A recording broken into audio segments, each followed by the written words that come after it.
Mi pare che la cosa che emerge con più forza è che mancano le coperture. In sostanza si è ancora in piena campagna elettorale, si danno i riscontri all'universo mondo dando risposte teoriche a moltissimi problemi che affliggono probabilmente anche il paese, ma non si è in grado di dire che per quelle cose non ci sono le coperture economiche. Ad esempio, riformare totalmente la Fornero significa mettere in campo decine di miliardi di euro necessari. Allora dovrebbero anche dirci da dove vanno a trovare le risorse. Vuol dire tagliare qualcos'altro.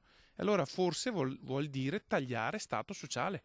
Vuol dire che nel prossimo breve periodo ci troveremo con meno sanità, con meno servizi sociali, quindi col paradosso che il reddito di cittadinanza avviene al contrario qui.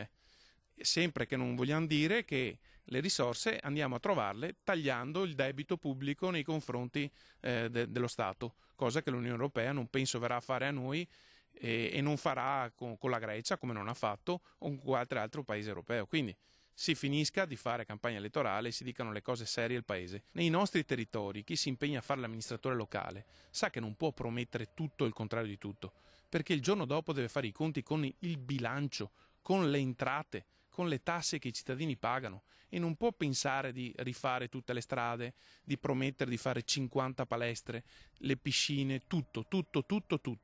Deve darsi delle priorità in base alle risorse che ha.